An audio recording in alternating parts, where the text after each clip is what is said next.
Remember those old campfire recipes no one talks about anymore? The ones scribbled in the margins of weathered cookbooks meant for tin plates, smoky mornings, and hungry mouths.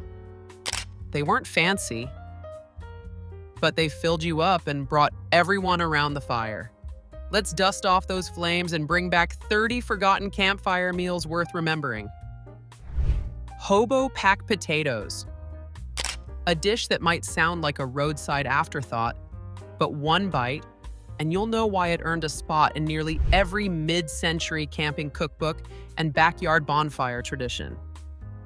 Born out of necessity and wanderlust, hobo packs trace their roots back to the Great Depression and World War II, when folks had to make do with what little they had and stretch meals across family, friends, or fellow travelers.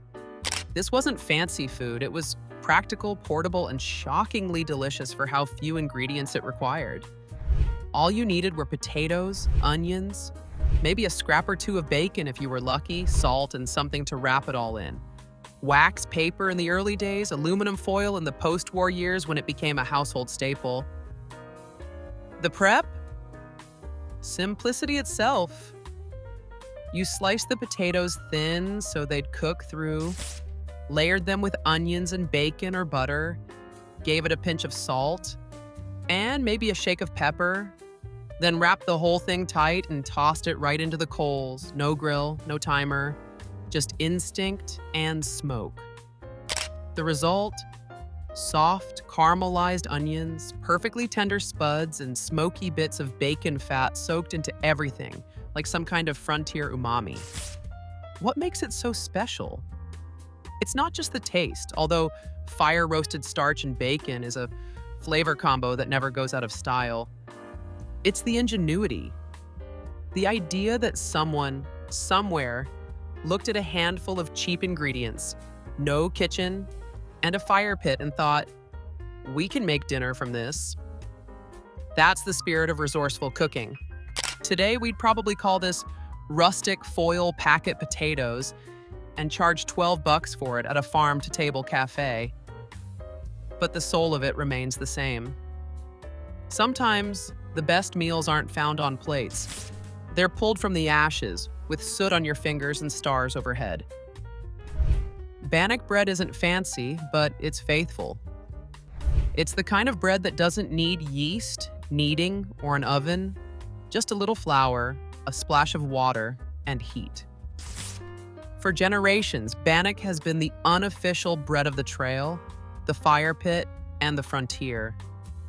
It came over from Scotland, but once it met the wood smoke of North America, it took on a second life, especially among indigenous communities and settlers alike.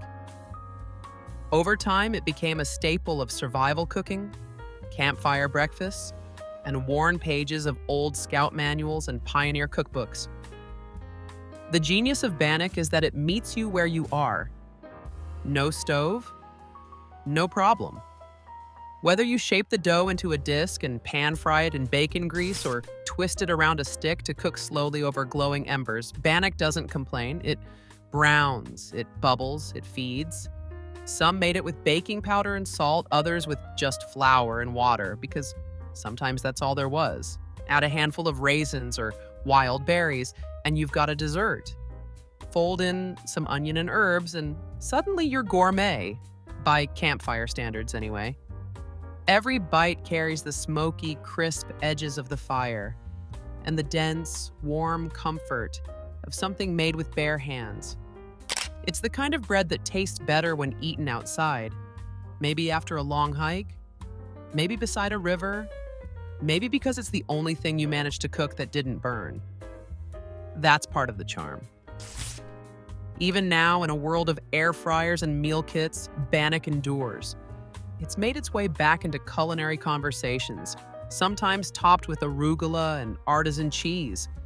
But deep down, it's still bannock, still simple, still reliable, still best when flipped with a stick, and eaten with dirty fingers and a smoky smile.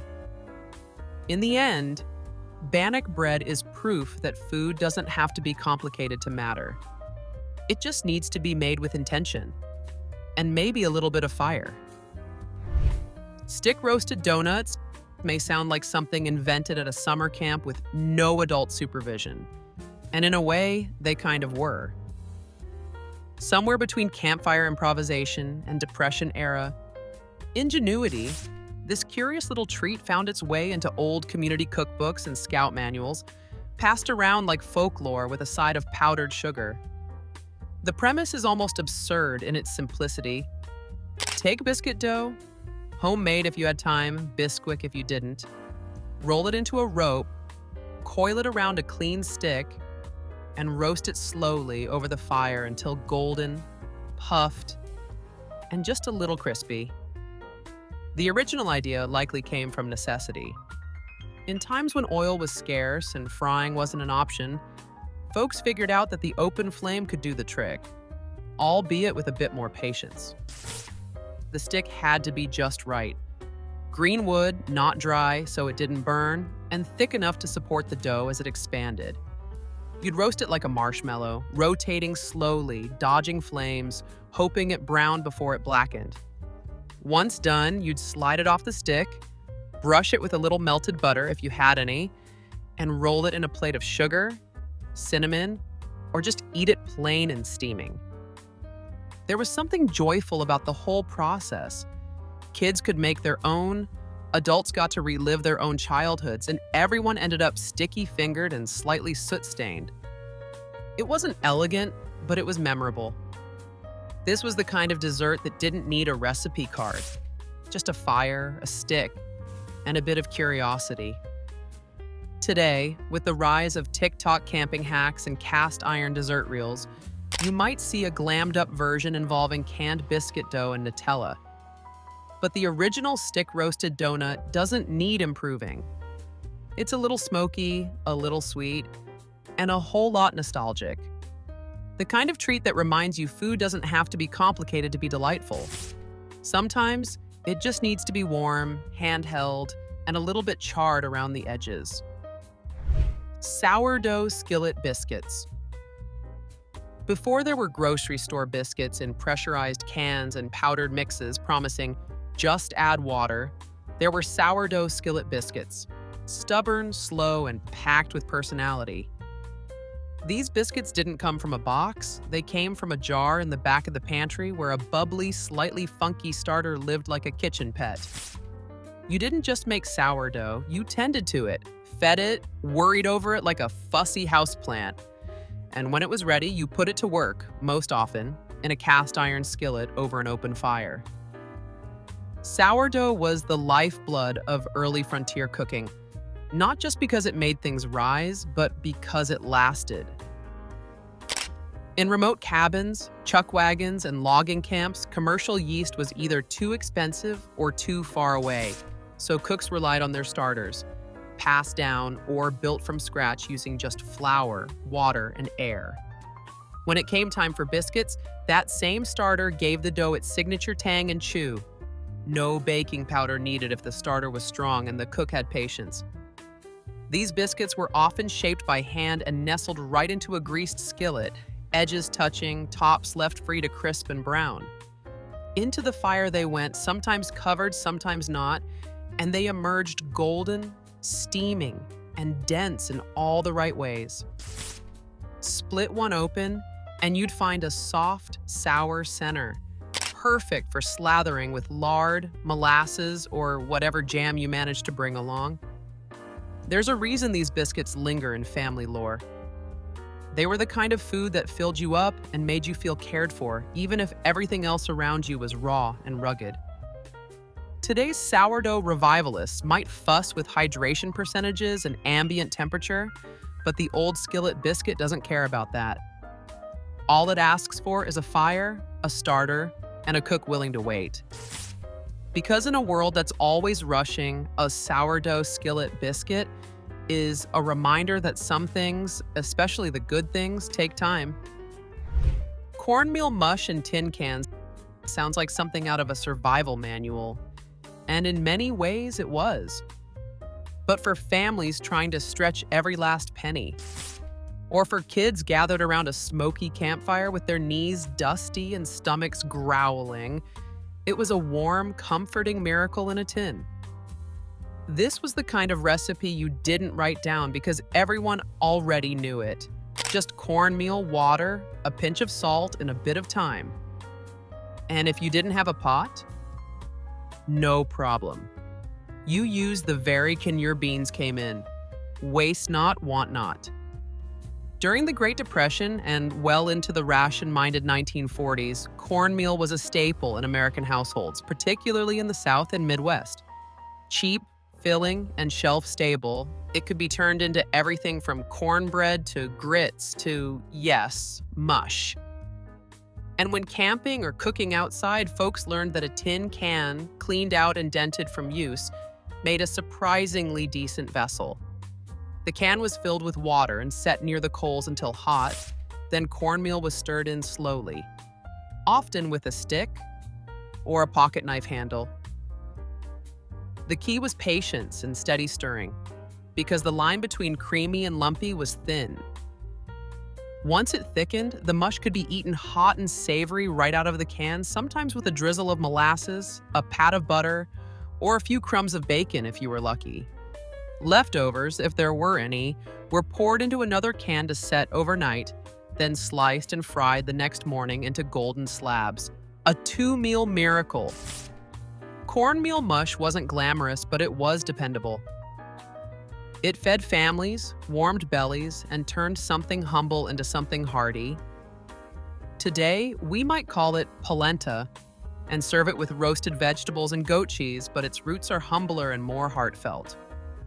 In a world obsessed with presentation, cornmeal mush reminds us that some of the most satisfying meals don't come plated. They come in a can, stirred by hand, and eaten with gratitude. Coffee can stew was never about elegance. It was about getting the job done with whatever you had on hand, cooked in whatever you could find.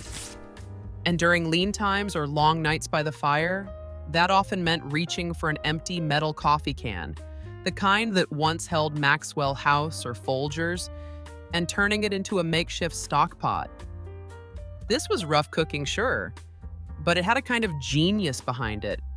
Resourceful, hearty, and surprisingly flavorful, especially after a long day outdoors or on the trail. The basic idea was simple. Take whatever meat scraps, vegetables, or canned goods you had lying around, maybe a diced potato, a carrot, some onion, or a piece of salted meat, and layer them right into the can. Pour in water, or if you were lucky, a bit of broth or tomato juice, and nestle the can into the coals of a fire. It didn't bubble like a Dutch oven, and it didn't smell like a five-star kitchen, but give it an hour and some gentle turning, and the flavors would come alive. The stew would soften and thicken, the ingredients melding together into something that felt like more than the sum of its humble parts. For many, coffee can stew was a childhood memory wrapped in smoke and tin. Maybe it was made on a scout trip, or during a family camping weekend when Dad wanted to rough it and forgot the cooler. It was the kind of meal where taste was half the point and the experience made up the rest. You ate it with a spoon whittled from a stick, maybe burned your fingers on the rim, and probably got a little ash in the mix. But that was all part of the flavor. Today, we'd call this open fire one-pot cooking, and there are cookbooks trying to gentrify it. But back then, it was just coffee can stew, born of necessity, carried by tradition, and proof that a good meal doesn't need a kitchen. It just needs a can, a flame, and a little faith in what you can make with almost nothing at all. Ash-baked sweet potatoes are the kind of food that feel older than recipes themselves. Simple, elemental, and deeply satisfying. Long before foil-wrapped spuds became a camping cliche, folks were burying sweet potatoes directly in the glowing coals of an open fire and letting time do the rest. No pan, no seasoning, no timer. Just earth, fire, and patience. It's cooking stripped down to its bones, and somehow that makes it feel richer. This wasn't just a backwoods trick, it was a staple in many rural kitchens, especially in the South, where sweet potatoes were abundant and reliable through the leaner months. During the Depression, wartime rationing, or just a tough season, a sweet potato in the coals meant something warm was coming. They were tucked deep into the ash where the heat cooked them slowly from the inside out.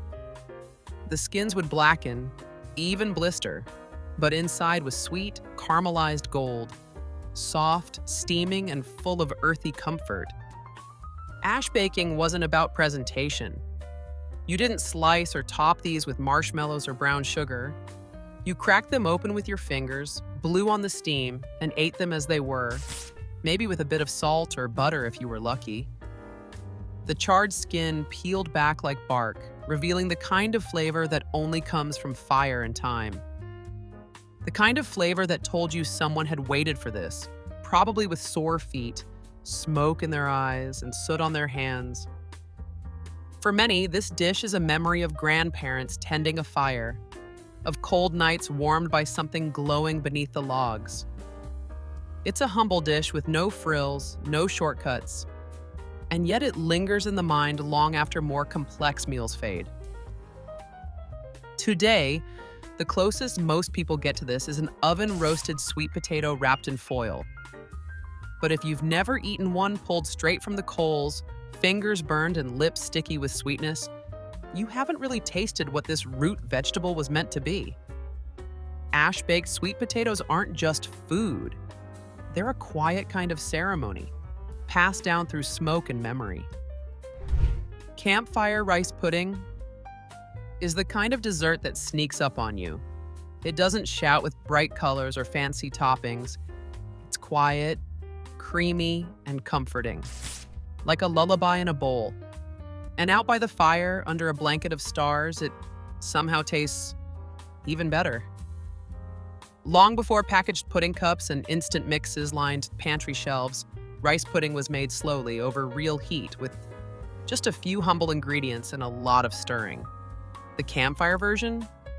Even more basic and arguably more soulful. This wasn't the kind of dish anyone brought to impress. It was something you made when there wasn't much else. Just a bit of white rice, some canned milk, a spoonful of sugar, and maybe a pinch of cinnamon if you felt fancy. You'd toss it all in a dented pot or an old tin can, stir it gently over low coals, and let the fire do its quiet magic. The milk would thicken, the rice would soften, and slowly the whole thing would come together into something warm and sweet enough to chase away the chill. In the days when frugality wasn't just wise but necessary, this dish was beloved because it made something from almost nothing. Leftover rice? Perfect. Powdered milk or condensed milk from the ration shelf? Even better. It was the kind of dessert that didn't require planning, just patience. For kids, it was a treat. For tired parents, it was a moment of peace. And for anyone sitting in front of the fire, spoon in hand, it was a reminder that comfort didn't have to be complicated. There was something meditative about the way it had to be stirred. Slowly, attentively, like a pot of edible memories. Today we complicate it with cardamom, orange zest, or fancy toppings. But the heart of campfire rice pudding hasn't changed. It's still about taking what you have, warming it with care, and ending the day with something soft and sweet enough to feel like a reward. Because sometimes, a little rice and milk is all it takes to turn a campsite into home. Cowboy beans with salt pork might sound like something lifted straight from a dusty Western film. And honestly, that's not far off. This was the go-to meal for ranch hands, trail riders, and anyone trying to stretch a few ingredients into something warm and filling after a long day under the sun. It wasn't glamorous, but it was dependable. And in the era of tin plates, soot-blackened coffee pots, and blistered hands, that counted for a lot. At its core, this dish was survival food turned comfort food. Dried beans were cheap, durable, and traveled well. Salt pork, fatty, preserved, and packed with flavor, could last without refrigeration and added richness to whatever it touched.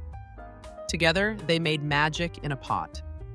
The beans would soak overnight, then cook slowly over a fire, simmering for hours in a cloud of savory steam. The salt pork would melt into the mixture, infusing every bite with smoky, salty goodness. Add a bit of molasses, a spoonful of mustard, maybe some onion if you had it, and you had a meal that stuck to your ribs and kept the cold at bay. This wasn't a delicate dish. It was rustic, messy, and best eaten with a hunk of bread or right from the pot. But it was beloved because it was reliable, because it was filling, and because it felt like something more than just beans. It was a reminder that even in the toughest times, a pot of food simmering over a fire could feel like plenty. Cowboy beans weren't exclusive to cowboys either.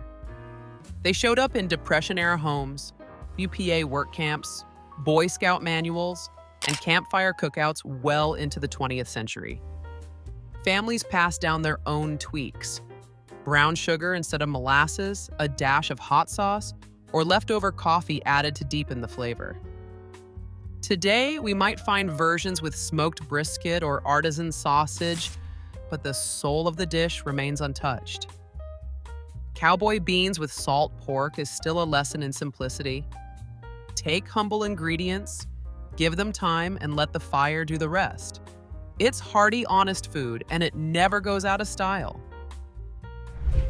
Bacon-wrapped cornbread logs sound like something invented at a state fair, but their roots go deeper than novelty snacks and Instagram food trends. This was old-school campfire cuisine, gritty, smoky, and surprisingly clever. Somewhere between survivalist instinct and down-home creativity, someone figured out that you could take a lump of cornbread dough, roll it into a log, wrap it in bacon, and cook it over a fire until crispy, golden, and dripping with flavor. And just like that, dinner and dessert had a baby. The brilliance of this dish wasn't in its sophistication. It was in its simplicity. Cornmeal was a staple, especially in the South and frontier territories, where wheat flour was expensive and cornbread reigned supreme. It didn't need much to shine. Just some cornmeal, water, maybe a pinch of salt or baking soda if you had it. Roll that dough into a log and wrap it with a strip of bacon, and you had a dish that cooked itself as the fat melted and basted the bread. The key was patience. You'd skewer it on a green stick or perch it on a grill grate over glowing embers, turning it slowly to keep the bacon crisp and the cornbread from burning. There was no precise timing, just instinct, sizzling fat, and maybe a few charred edges if you got distracted. But the result was deeply satisfying. The salty crunch of bacon on the outside, the tender, crumbly warmth of cornbread on the inside. It was smoky, greasy, and glorious. This was the kind of dish that turned heads at a campsite. It was hearty enough to be a meal, indulgent enough to feel like a treat, and easy enough that kids could help make it. It didn't come from a fancy cookbook. It came from the fire, from the woods, from the need to make something out of almost nothing. Today, you'll find bacon-wrapped cornbread bites on appetizer menus at upscale Southern restaurants. But out here, by the fire, all you need is some cornmeal, a slice of bacon, and a stick. Because sometimes, the best recipes are the ones you can cook with your hands and eat with them too. Vinegar pie. Over coals is one of those dishes that sounds like a dare until you taste it. The name alone might stop you in your tracks. Vinegar? In pie? Cooked where? But behind the skepticism lies a slice of forgotten ingenuity, born from the leanest of times and kept alive by the kind of cooks who didn't let an empty pantry stop them from making dessert. This was a pie born of scarcity, made without lemons, cream, or fruit, because those were luxuries, and instead built on the bold, resourceful backbone of vinegar and sugar. The story of vinegar pie stretches back to the 19th century and into the Great Depression, when pies were expected at the table even if there wasn't much to work with. In the absence of citrus, a splash of apple cider or white vinegar mimicked that tangy brightness, cutting through the sweetness and creating something surprisingly elegant. Whisked with water, sugar, flour, or cornstarch, and maybe an egg if you had one, the filling was poured into a simple pastry shell and, if you were cooking outdoors, set gently over the coals, covered with a tin lid or Dutch oven top to mimic the heat of a real oven. What emerged wasn't just a makeshift dessert. It was a creamy, custard-like pie with a bright, almost lemony flavor, mellowed by the fire and kissed with smoke. The crust might be a little uneven, the edges a little crisp, but the soul of it was undeniable. This was dessert forged from hardship, sweetened with hope and served warm by the fire. For those who grew up with it, vinegar pie is the taste of grandmothers making something out of nothing. For the modern palate, it's a culinary time machine, tart, sweet, a little odd, and utterly charming. In an age of overcomplicated confections, it's a reminder that dessert doesn't need to be decadent to be memorable. Sometimes, it just needs to be made with heart, sugar, and a splash of vinegar, cooked low over a campfire, and served with a story. Lumberjack breakfast hash isn't just a meal. It's a morning declaration of war on hunger. This was the kind of breakfast that didn't nibble around the edges of appetite. It charged in with a cast iron skillet, a pile of potatoes, whatever meat was left from last night's supper, and a sizzling sense of purpose. You didn't eat this if you were heading to a desk. You ate this if you were about to swing an axe, haul logs, or hike 10 miles through the wilderness with a pack that smelled faintly of bacon grease. Born from logging camps and hard labor, this breakfast was built to fuel bodies that burned thousands of calories before noon. It wasn't fancy, and that was the point. Hash was about using up what you had. Scraps of salt pork, sausage, ham, onions, leftover potatoes, and turning it into something filling, hot, and deeply satisfying. It all went into the skillet, layered and sizzling over the fire, cooked until the edges crisped, and the bottom got a golden, near-burnt crunch. Eggs, if you had them, were cracked right on top and left to set from the heat of the hash itself. The result? Rustic perfection, no garnish required. Out by a campfire, it smelled like heaven. The kind of smell that made even the sleepiest camper crawl out of a tent and grab a plate. There was no real recipe, just rhythm. Chop, toss, sizzle, flip, eat. The hash itself was a memory in motion. The clatter of the skillet, the pop of fat, the way the potatoes stuck, just enough to let you know they meant business. Even today, when brunch menus have elevated hash into something with truffle oil and microgreens, the original lumberjack breakfast hash holds its ground. It's a tribute to utility, to flavor born from leftovers, and to mornings that began with fire, elbow grease, and a hearty forkful of whatever you could scrape together. Because when you're tired, hungry, and standing near a campfire, nothing says ready for the day, quite like a skillet of hash and the smell of something cooking in wood smoke. Dutch oven apple. Pandowdy sounds like the name of a forgotten folk song or a childhood nickname, but in truth, it's one of the coziest desserts to ever bubble up from a cast iron pot. This humble, fire-baked dish was a staple of frontier kitchens and campfire cookouts, a rustic cousin to pie that didn't worry about appearances. In fact, the dowdy part of the name comes from its intentionally broken, tumbled crust. If apple pie was dressed for Sunday church, Pandowdy showed up in flannel and boots, still smelling like smoke. The method was simple, and that was its genius. Sliced apples, often tart, firm ones like Granny Smith's or whatever grew in the nearest orchard, were tossed with brown sugar, cinnamon, and maybe a splash of cider or lemon juice if available. This mixture went straight into a buttered Dutch oven, the kind that could survive a prairie storm and still bake a perfect dessert. A rough crust, often made with biscuit dough or a basic pastry mix, was laid over top, not pressed or fluted, just dropped on in patches. As it baked, the magic happened. The dough puffed and browned, the apples softened into jammy perfection, and halfway through, the lid was lifted and the crust was broken up and pushed into the bubbling fruit to soak and caramelize. The result?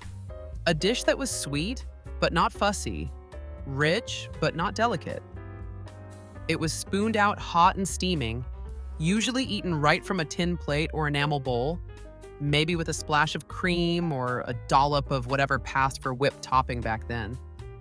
But even on its own, Dutch oven apple pandowdy hit the spot like few other desserts could. In today's world of beautifully latticed pie and photo-ready bakes, the pandowdy is an underdog. It's not pretty, but it's bold, warm, and honest. It tastes like fall evenings, flannel shirts, and stories told around the fire.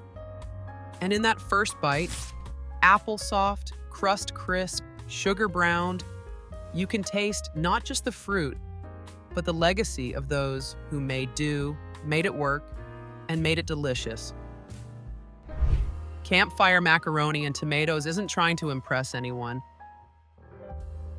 It doesn't come plated with sprigs of basil or shavings of imported cheese. It shows up in a blackened pot, steaming and simple, and says, "Here, eat." This dish came from a time when food was about filling bellies, not fitting aesthetics. Somewhere between a side dish and a one-pot miracle, macaroni and tomatoes was a Depression-era standby that earned a second life by the fire. It was cheap, filling, and easy to make with nothing more than a tin of tomatoes, some dry elbow macaroni, and a little fat, lard, butter, bacon grease, whatever you had on hand. The process was straightforward. First, you boiled the pasta in a pot over the fire. No strainer, no measuring, just instinct and a few pokes with a spoon. Once tender, you stirred in the tomatoes. Not a fancy sauce, just canned whole or crushed tomatoes, sometimes stewed with a bit of sugar and onion, sometimes straight from the can with a splash of their own juice. Salt and pepper were your only real seasoning, though if you had garlic or dried herbs, it felt downright extravagant. What came out of that bubbling mess was more than the sum of its parts. The pasta would soften further, absorbing the tangy sweetness of the tomatoes. And the heat of the fire would lend it all a smoky, slightly scorched edge. It wasn't creamy, it wasn't sophisticated, but it was satisfying in a way only campfire food can be, hearty, hot, and honest. For many, this dish brings back memories of enamel mugs, folding chairs, and scraping the last bits from the bottom of the pot with a piece of bread. It was the kind of meal you made when choices were few, but you still wanted something warm, something cooked, something that said, "We're okay." Today, macaroni and tomatoes is practically forgotten in favor of flashier pastas, but out here by the fire, it still holds its own. It reminds us that comfort doesn't always come from complexity. Sometimes it just comes from tomatoes, macaroni, and a little heat. Tinned sardine sandwich melts may not win the beauty pageant of modern cuisine, but they've got more grit, character, and old-world charm than a dozen artisanal paninis. Back in the day, especially around the Great Depression and into wartime rationing, this sandwich wasn't just a choice. It was a survival hack. A shelf-stable, protein-packed, unapologetically salty marvel that required no refrigeration and barely any fuss. Sardines were the working-class caviar tucked neatly into little tins and waiting to be transformed into something warm, filling, and strangely addictive. The genius of this sandwich was in the melt. Take a few sardines, oil-packed if you were lucky, water-packed if you weren't. Mash them with a little bit of mustard, maybe some chopped onion, or pickle if the pantry gods were kind. Spread that mix onto slices of bread. White bread, rye, cornbread, it didn't matter. Then came the heat. A skillet over the fire, a buttered griddle, or even just wrapped in foil and pressed near hot coals. Cheese wasn't always part of the original, but when it was, it melted into the fish like a smoky, savory bond that made you forget this whole thing started in a can. The smell? Bold, the texture, crispy on the outside, melty in the middle, with just enough crunch from toasted bread to feel like a proper meal. Sardine melts fed miners, lumberjacks, soldiers, and campers alike. They were fast, portable, and surprisingly comforting when the wind whipped through the trees and dinner had to be something that could take the heat. Today, sardines have become a bit of a hipster delicacy. Imported from Portugal, packed with lemon or chili oil, photographed with reverence, but there's something about that original sandwich melt slapped together by the fire that still beats fancy. It's resourceful, hearty, and just weird enough to be memorable. In a world obsessed with perfectly curated meals, the sardine melt is a rebel, unapologetically stinky, deeply satisfying, and loyal to the old idea that good food doesn't have to be pretty, it just has to hit the spot. Mock chicken legs, also fondly known as meatloaf on a stick, were the kind of culinary sleight of hand that thrived during hard times. You weren't fooling anyone, not really. No one took a bite and said, "Wow, tastes just like chicken." But that wasn't the point. This dish was about resourcefulness, about the thrill of turning scraps and savvy into something fun, hearty, and almost celebratory. If you couldn't afford real drumsticks, you could at least serve up something that looked the part, browned to perfection and crackling at the edges right off the campfire grate. At its core, the recipe was a basic meatloaf mix: ground beef or pork, breadcrumbs, onion, an egg if you were lucky, salt, pepper, and maybe some celery or dry mustard if you had them. The trick was shaping this mix around wooden sticks, or more commonly, stripped down green twigs, and forming them into the rough shape of a chicken leg.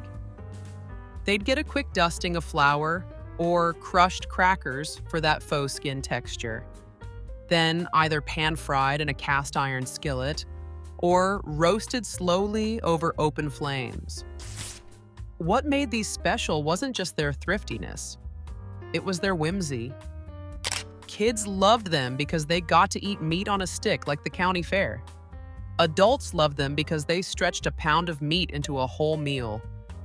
And everyone loved them because they were juicy, smoky, and deeply nostalgic in a way that real chicken legs somehow weren't. Around the campfire, mock chicken legs became an evening event. You'd turn them carefully, making sure the crust browned but didn't burn, the inside stayed tender, and the stick didn't catch fire. A rite of passage for anyone trying to impress at a tin plate supper. In today's world, we'd call them deconstructed meat skewers or some other nonsense. But back then, it was just making do and having a little fun while you were at it. Mock chicken legs didn't pretend to be anything fancy, they just pretended to be chicken. And honestly, sometimes that little bit of theater was enough to make dinner feel like a feast. Cracker mush with tallow was one of those campfire meals that whispered rather than shouted. It didn't sizzle like bacon or shine like golden cornbread, but it stuck with you, literally and figuratively. Born of necessity, this humble dish was often the last stop on the pantry train. When the bread was gone, the flour was low, and there wasn't a potato in sight, someone clever would reach for a tin of crackers and a jar of saved tallow, and dinner would still happen. The base was broken up saltines or whatever hardtack-style crackers you had lying around. Crushed into chunks, they were soaked in a bit of water or milk, if you had it, and simmered until they softened into a kind of porridge. The magic, or at least the flavor, came from the tallow. Rendered beef fat, often saved in coffee tins or glass jars, was spooned in to give the dish body, richness, and that unmistakable old world flavor. It added depth to what might otherwise taste like warm paste. And in lean times, it was a downright luxury. This dish was often eaten with a spoon, straight out of the pot, shared around the fire, or ladled into tin bowls. It was simple, sure, but it had weight, calories, and comfort when both were in short supply. Some folks added a sprinkle of salt or a dash of black pepper. Others stirred in a few dried herbs or chopped onions if they had them, but mostly it was just mush and fat, plain, hot, and honest. Today, cracker mush with tallow sounds like something out of a survivalist blog. But in its time, it was a small act of resilience. It turned leftovers into sustenance, scraps into supper.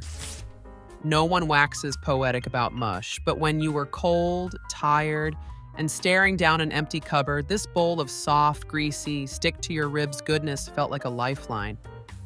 It reminded people that frugality wasn't just about doing without. It was about making do with grit and a spoonful of tallow. And sometimes, that was enough to carry you through the night. Skillet corn dodgers may sound like something out of a cowboy comic book, but they were the real deal, gritty, golden, and endlessly adaptable. Born from cornmeal, a skillet, and not much else, these rustic little patties were a mainstay for pioneers, soldiers, and backwoods families trying to stretch a sack of meal as far as it would go. They didn't rise like cornbread or crumble like biscuits. Instead, they held their shape like tiny shields of sustenance, crispy on the outside, warm and chewy in the middle. The beauty of corn dodgers lies in their simplicity. You started with plain cornmeal, salt, and boiling water, just enough to make a thick dough you could shape with your hands. Some folks added a splash of milk, a knob of fat, or a pinch of sugar if they wanted a sweeter bite. Then came the skillet, preferably cast iron, preheated over a campfire or stovetop, and slicked with lard or bacon grease. You'd spoon the batter in rough dollops, flatten them slightly, and let them sizzle until the edges turned golden and crisp. They were portable, durable, and impossible to ruin. You could wrap them in cloth and take them on the trail, dip them in beans or stew, or just eat them plain with a swipe of sorghum or apple butter if it was a special day. For many, they were the backbone of supper, breakfast, and lunch. Proof that even the humblest pantry could turn out something warm and filling. Modern food culture might call these gluten-free cornmeal cakes and plate them with microgreens, but their soul belongs to the campfire. Corn dodgers weren't about elegance, they were about survival, comfort, and thrift. They fed hungry mouths during hard winters, long journeys, and lean harvests. They crisped up beside chili pots and coffee kettles, and their smell meant dinner was just minutes away. In today's fast food rush, skillet corn dodgers feel like a quiet rebellion. They're slow, sturdy, and unapologetically old school, and maybe that's why they still hit the spot. Because sometimes, all you really need is cornmeal, fire, and a little patience. Ember roasted turnips are the kind of forgotten recipe that make you pause and wonder, when did we stop trusting vegetables to speak for themselves? Before air fryers and Instagram-worthy plating, there were turnips thrown straight into the coals, left to blacken, blister, and transform into something soft, smoky, and oddly elegant. It was the kind of cooking that asked nothing of you except a little patience and a decent fire. And in return, you got a side dish that tasted like it had secrets. This was a dish of practicality. Turnips were cheap, plentiful, and hearty, staples in root cellars from Appalachian cabins to prairie homesteads. You didn't peel them, you didn't season them, and you certainly didn't baby them. You'd take the whole thing, dust and all, and bury it right in the embers of your campfire or hearth. No foil, no skillet, just trust in fire. After a good half hour, or longer depending on the size, you'd fish them out, knock off the ash, and split them open with a knife. Inside, where it counted, they were tender, sweet, and steaming hot, like a poor man's roasted garlic. Some folks would add a dab of butter or a pinch of salt, but honestly, they didn't need much. That fire did all the work. It took the bitterness out of the turnip and left behind a mellow earthiness that was oddly satisfying, especially when eaten with your fingers beside a crackling fire. It was camping food before camping food had gear. These days, ember roasting anything feels like performance art. Part primal, part nostalgic indulgence. But back then, it was just dinner, or maybe a filler to stretch the meal. There was no pretension to it. Just a vegetable and a fire, and the know-how to combine the two. Ember-roasted turnips remind us of a time when the line between survival and satisfaction was a little blurrier, and a simple root pulled from the ashes could taste like something worth remembering. Maybe it still can. Fire-kissed oatmeal with lard may not roll off the tongue like a five-star brunch special, but it was once the kind of breakfast that got people through long days of labor, war, or just another morning on the trail. It didn't rely on fancy toppings or imported grains, just a tin cup of oats, a scoop of lard, and the kind of open fire that painted everything it touched with a little smoke and soul. Back when every bite counted and calories were gold, oatmeal wasn't some clean-eating trend. It was survival. Steel-cut or old-fashioned rolled, oats were cheap, shelf-stable, and packed with slow-burning energy. Toss them in a pot of boiling water and let them bubble gently over open flames until thick and soft. That was the base. But the heart of the dish? That came from the lard. Rendered pig fat, often stored in reused jars or crocks, was spooned in liberally, not as an afterthought, but as the main flavor and fuel. It gave the oatmeal richness, body, and just enough indulgence to make the morning feel a little less bleak. The taste? Earthy, creamy, and surprisingly comforting. The lard would melt into the oats, coating each spoonful in savory depth with the slightest crisp around the edges if the pot kissed the flame just right. If you were lucky, you could stir in a pinch of salt or a touch of molasses, but it hardly needed it. This wasn't oatmeal for the sweet tooth. It was for the working soul. In a world of oat milk lattes and protein powders, fire-kissed oatmeal with lard is almost absurd in its bluntness. But there's something admirable about a dish so unapologetically functional. It asked one question: are you hungry? And it answered with warmth, fat, and fire. It was breakfast stripped to its bones and better for it. In every smoky spoonful was a reminder that comfort doesn't always wear cinnamon and sugar. Sometimes it comes dressed in ash, carried in a battered pot, and served with a side of silence before the day begins. Blackberry roll-ups in tinfoil were the rustic dessert of choice when you had nothing fancy on hand. Just a patch of wild berries, a scrap of dough, and a roll of aluminum foil that had already seen better days. There wasn't a recipe so much as a ritual. Kneel by the campfire, scoop what you could forage, and let the smoke and heat do the rest. It was backwoods baking, plain and improvised, where sugar was scarce, but the reward was sweet enough to make kids stop whining and grown-ups pause for a second bite. The core of the recipe was whatever dough you had: biscuit, pie crust, or even leftover flapjack batter, thickened up. You'd roll it out, or pat it down right on the foil, sprinkle a handful of fresh blackberries over the top, and maybe, if the gods were kind, dust it with some sugar or a splash of syrup. Then you'd roll it like a jelly log, wrap it in foil, and toss it into the coals like a secret. There was no timer, just instinct. Long enough for the dough to puff and the berries to burst into a syrupy mess.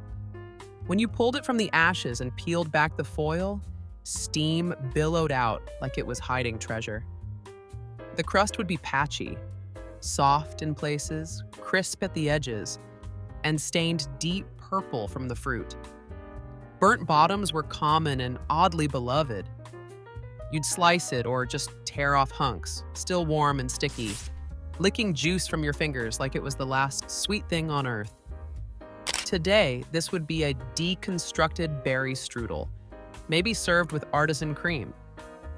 But back then, it was just dessert, built from what was around and baked beside the same fire that cooked your beans. Blackberry roll-ups in tin foil weren't meant to impress. They were meant to make do.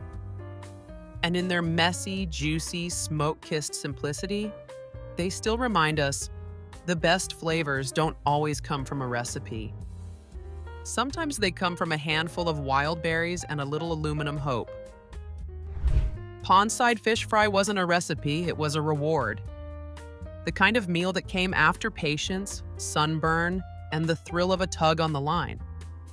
Whether you were pulling up bluegill, perch, or some mystery fish the old-timers called by nicknames like mudsucker or grinner, the rule was simple.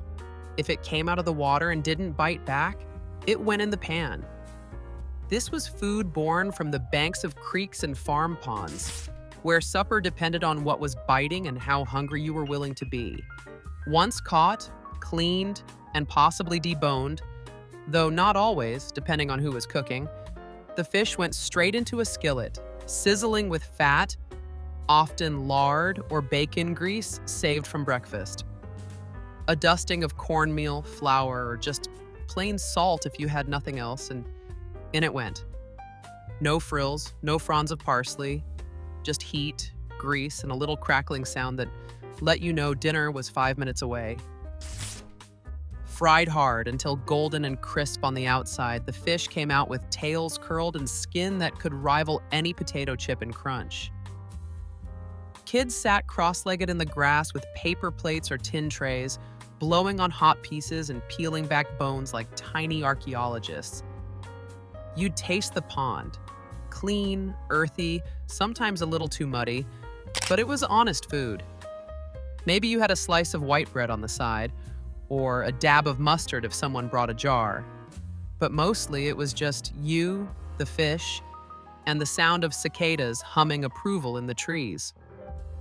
Today, people pay top dollar for locally sourced freshwater catch, fried in avocado oil. Back then, it was just what you did when the sun got low and the line stopped twitching. The pondside fish fry was more than a meal. It was a ritual of luck, grit, and gratitude. And somehow, no matter how simple or scrappy the setup, it always tasted like victory. Grits and onion fry-up was never meant to be fancy. It was born of necessity, shaped by empty cupboards and a hot skillet. This dish didn't try to impress, but it always managed to satisfy, especially when the budget was lean and the appetite was loud. It was one of those humble meals that came together with little more than a handful of pantry staples and a little time over the fire, and somehow, it always tasted like something more. Start with leftover grits. Yes, the ones from breakfast, cold and congealed into a stiff mass by midday. Rather than throw them out, someone clever, probably a grandmother or a Depression-era dad with a cigarette dangling from his lip, decided to turn those leftovers into dinner.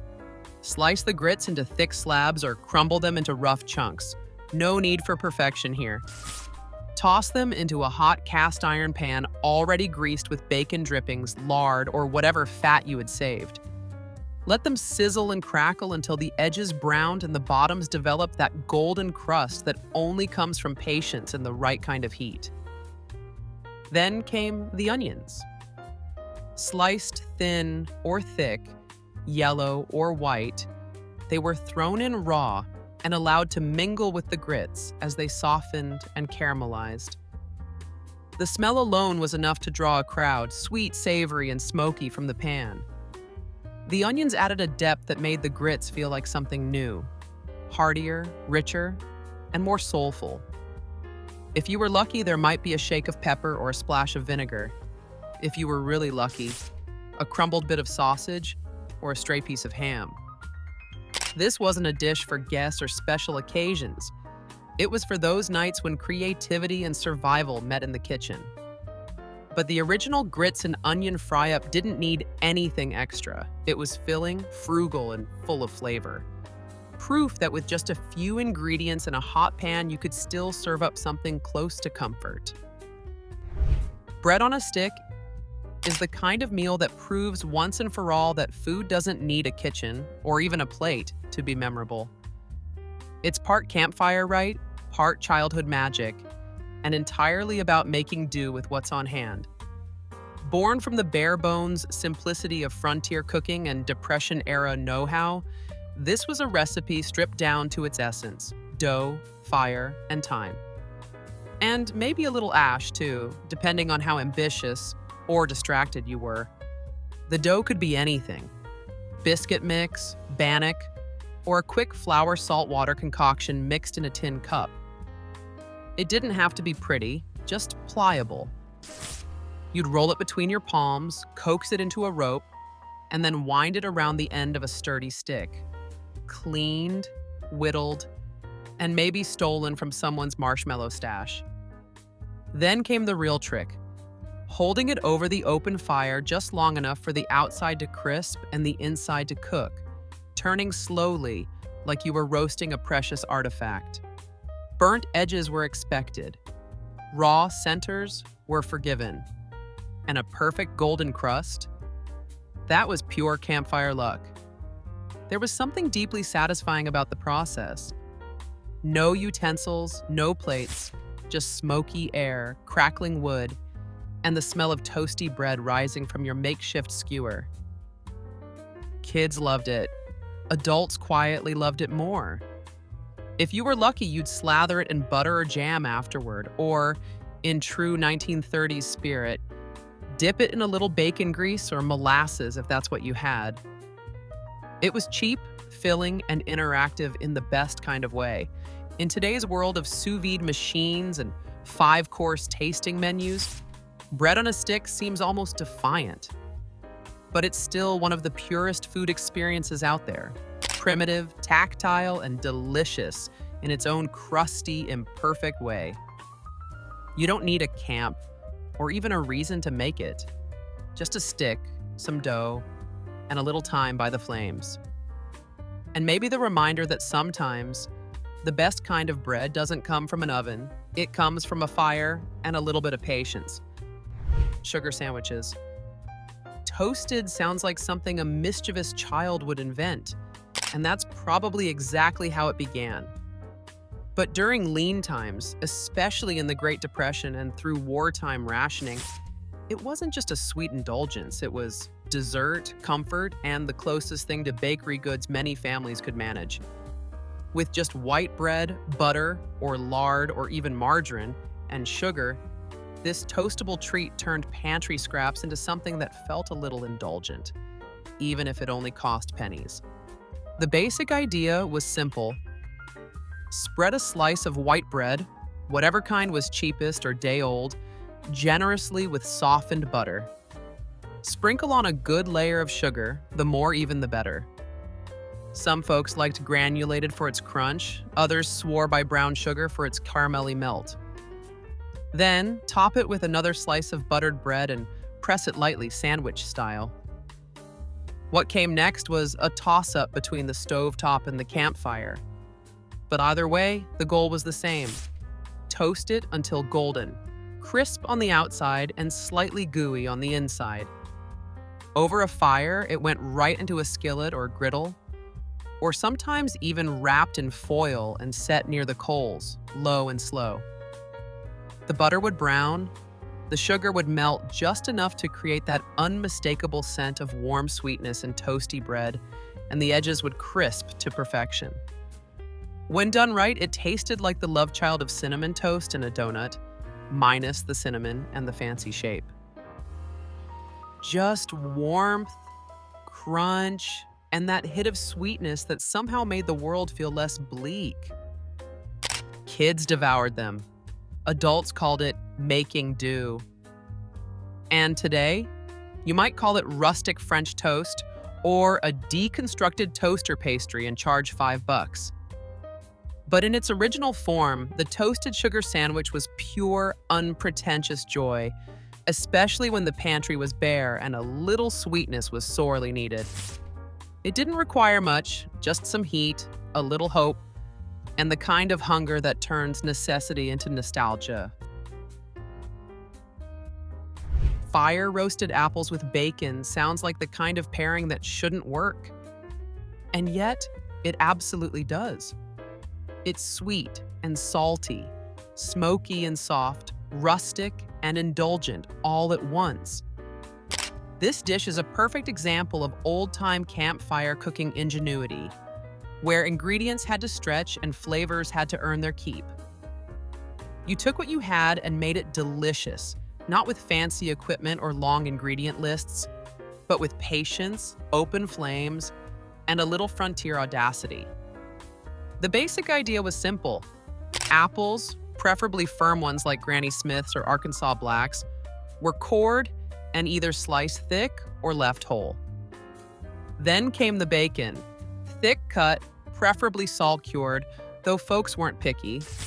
Sometimes it was chopped and stuffed inside the apple's core, and sometimes it was wrapped around the outside like a savory blanket. Either way, the whole thing got secured with a stick or foil and positioned near the fire's edge where it would slowly roast.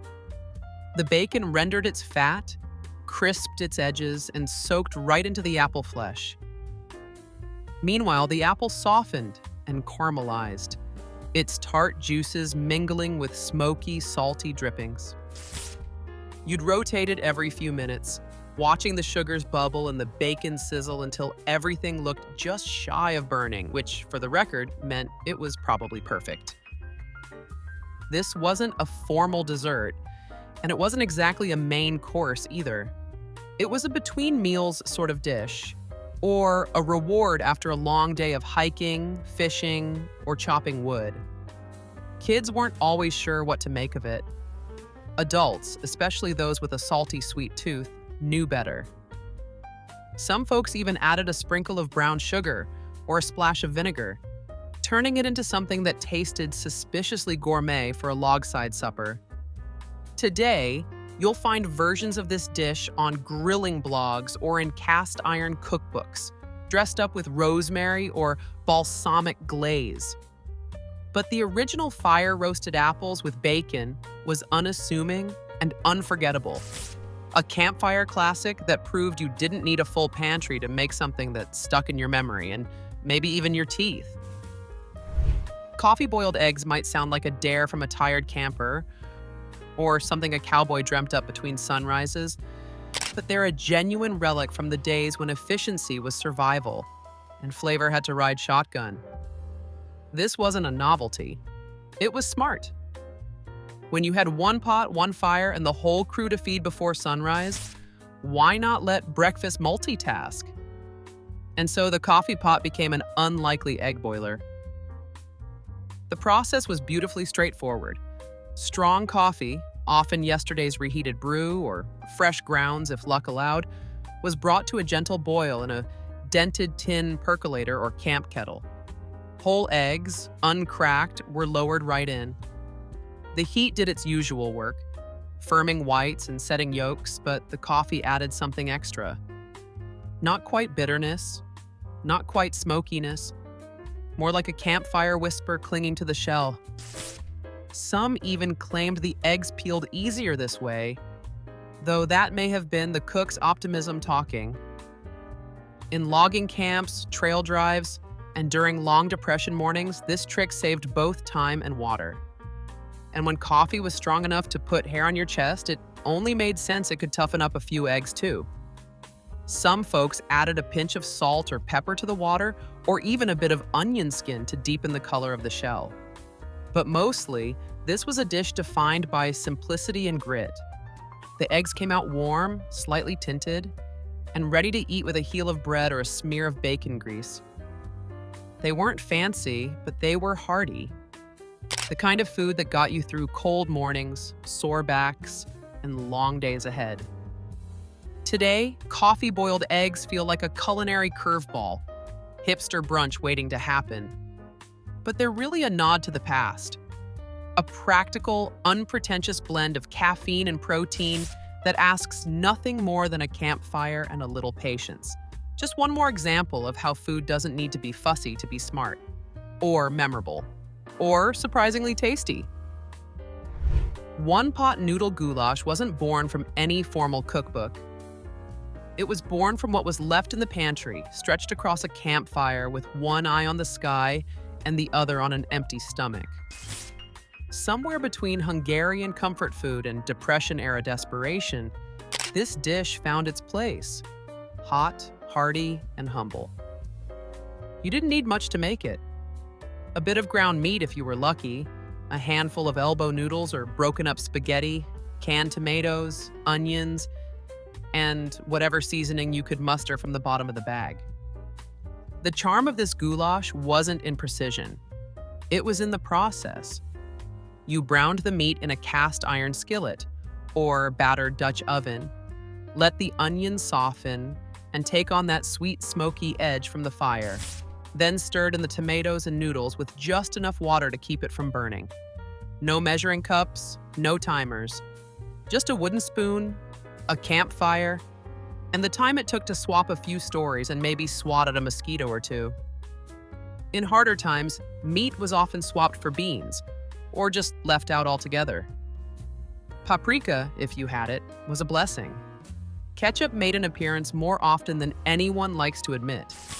Some stirred in powdered bouillon, others tossed in cheese scraps near the end to melt into creamy ribbons. But the end goal was the same. A one-pot wonder that fed many and wasted nothing. It was a favorite of lumber camps, WPA workers, and Sunday school picnics alike. Easy to carry, easy to cook, and somehow even better the next day. Today's meal prep bloggers might call it campfire pasta, but it was goulash to the folks who made it. Comforting, filling, and a little different every time. It's the kind of meal that doesn't ask for fanfare. Just a bowl, a spoon, and maybe a little hot sauce if you're feeling bold. And in that messy, bubbling pot, you'll find a bit of history simmering. Proof that with just a few simple things and a little fire, you can feed a crowd and feel like you're home, even if you're under the stars. Corn cob syrup biscuits are a beautiful contradiction. Poor man's food that tastes like something precious. Back when nothing was wasted, and even the cobs of corn were expected to earn their keep, resourceful cooks found a way to turn what others might toss into something rich, golden, and sweet. Corn cob syrup was born from this frugal ingenuity, a thick, caramel-colored syrup made by simmering stripped corn cobs with water and sugar until the whole house smelled like a warm harvest. Once you had that syrup, the next logical step was biscuits. Not the fluffy, butter-heavy kind you'd find in a southern diner today, but sturdy, slightly crumbly rounds that held up to dunking, tearing, and soaking. The dough came together from flour, a bit of lard or drippings, baking soda, and just enough milk or water to bind. Shaped by hand or cut with the rim of a tin can, the biscuits were nestled in a skillet or laid out on a hot stone near the fire, baked until golden and crisp on the outside. But the real star wasn't the biscuit itself. It was the syrup. Once poured over warm bread, it seeped in like honey, bringing with it an earthy sweetness that didn't come from molasses or maple, but from the humble core of the cornfield. It tasted like late summer and smoke, like something you weren't supposed to love but did anyway. Families who had nothing fancy to serve could still offer comfort with this dish. Corncob syrup biscuits showed up on breakfast tables, in lunch pails, and as bedtime snacks. They were the kind of treat a grandparent might quietly whip up for a visiting grandchild, more out of habit than occasion. Nowadays, most folks don't even realize syrup can come from corn cobs. Not high fructose science lab corn, but the real kind, simmered slow in cast iron. But if you've got a few fresh ears and a little patience, you can still make it the way they did back then. And if you've got warm biscuits to go with it, you've got a bite of history that sticks to your ribs and your memory. Leftover everything. Hash cakes are what happened when the campfire cook shrugged, grabbed a bowl, and said, "Well, let's see what we've got." They weren't just a meal. They were an answer to the age-old question, what do we do with all this? Hash cakes were never planned. They were built. Whatever lingered from yesterday's beans, bacon, potatoes, or vegetables found new life mashed together, seasoned just enough to distract from their secondhand origins, and fried crisp in a well-worn skillet. These weren't gourmet. They were gritty, humble, and honest. If a bit of dried-out meatloaf was sitting lonely on a plate, it got chopped up and tossed in. Leftover cornbread? Crumbled in for body. Potatoes, mashed, roasted, or even canned, formed the glue. Everything was bound together with a beaten egg if you had one, maybe a handful of flour or crushed crackers, and seasoned with salt, pepper, or whatever spice tin hadn't been lost at the bottom of someone's pack. The mix was pressed into rough cakes and dropped into hot fat, bacon grease, lard, or whatever oily relic had survived the last meal. What emerged was golden, crisp-edged, and shockingly satisfying. Each bite was familiar but unplaceable, like a memory you can't quite name. One moment you tasted onions, then a hint of leftover stew, then maybe the ghost of smoked sausage. It was culinary jazz. Hash cakes weren't about presentation. They were about preservation. They kept bellies full and waste at zero. In mining camps, during Depression winters, or on long wagon trails, these cakes were as dependable as a cast iron skillet.